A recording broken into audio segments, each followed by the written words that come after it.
Dinala po si Pangulong Aquino sa Batasang Pambansa. Katunayan, napapanood po natin ang Pangulo nandiyan na sa loob ng holding room kung tawagin, kung saan po ay siya'y tinanggap ni PLLO Secretary Manuel Mamba.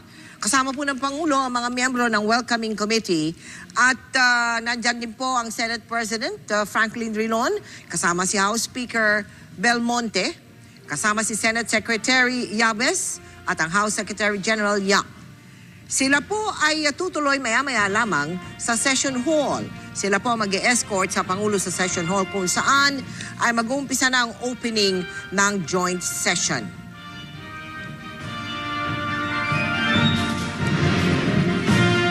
Magpapatuloy po ang ating pagtutok sa State of the Nation 2014. Diyan lamang po kayo.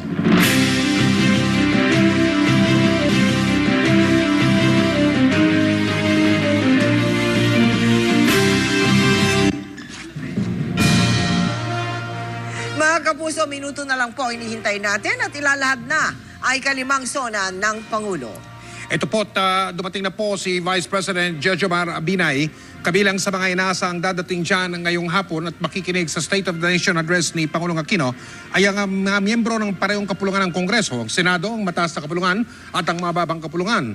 Mga miyembro po at maestrado ng Korte Suprema, ang mga leader po ng militar at Philippine National Police, ang mga miyembro ng gabinete, ang mga miyembro ng Diplomatic Corps, ang ilang mga piling mga miyembro ng sektor ng kalakalan o pagdonegosyo o komersyo, mga kapuso, at iba pang mga panauhin na kukumbidahin para dyan sa State of the Nation Address.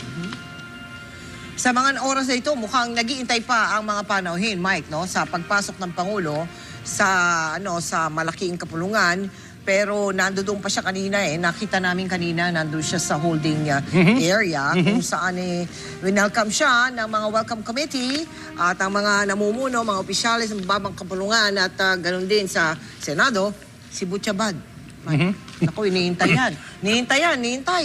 Kasama ang ibang mga mababanggit kaya ng kabinete. Tuwing namang Sona Mel, ganyan naman talaga, iba't ibang sektor ng ating lipunan ay nagpaparating ng kung anong gusto nilang maipaloob sa State of the Nation Address na kung sino man ang presidente. Nandiyan ang sektor ng paggawa, sektor ng edukasyon, sektor ng mga mararalitang tagalunsod, sektor ng mga kabataan. Ang dami, Mel yun lang ang problema, sukat ang oras, hindi naman pwede magtalumpati yung mama ng buong araw at buong gabi. Oy, pero alam mo, taon-taon na humahaba yung kanya Sona. Nag-umpisi ng 30 minutos Yung pinakauli natin, mahigit isang oras na Okay, malalaman natin na maya-maya lang sa pagpapatuloy ng special coverage ng Sona 2014 ng GMA News.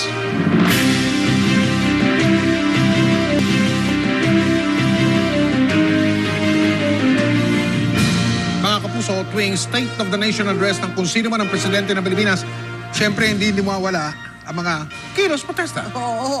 Wala po ibinibigay na bilang ang pulisya sa dami ng mga rallyista ngayon. Yan po ay live na kuha namin sa Commonwealth Avenue. At iba't ibang grupo mga kapuso na kanina pang umaga, bago pa man sumikat ang araw, nagsimula na magtipon-tipon at magmarcha dyan sa bahaging yan ng Quezon City. Pinayagan naman sila na makapunta at makalapit, pero hanggang sa may Evergotesco lamang. At pagkatapos doon, bawal na po sila mga kapuso. Ngayon, merong nakalipas ng ilang taon, nauwi sa karahasan, yung mga ganyang klase na sitwasyong nakikita natin ngayon, yung harapan ng mga nagpoprotesta at mga rallyista at yung mga pulis. Pero ngayong hapon, yung makikita niyang live na live mga kapuso, yung mga pulis ay mga nakaupo. At mukhang relax na relax. At yung mga rallyista naman, nandyan sa kanilang lugar na maayos at may puwang, may distansya na medyo malawak-lawak ng konti, hindi naman gano, sa pagitan ng hanay ng mga realista at hanay ng mga pulis. Ayan, Mel, ayan, relax lang yung mga pulis. Oo, yung mga pulis nasa likod ng parang merong mga barikada. Merong mga barikada. Kanina, doon sa bandang harapan yan, merong mga parang plastic na barikada, pero iyon ay inurong ng mga realista. Hindi naman pumalag yung mga pulis at hinayaan lamang sila. Kanina pang umaga yon. Kaya mga kapuso, papalapit na po ng papalapit ang State of the Nation Address. Ikalima ni Pangulong Noynoy Aquino.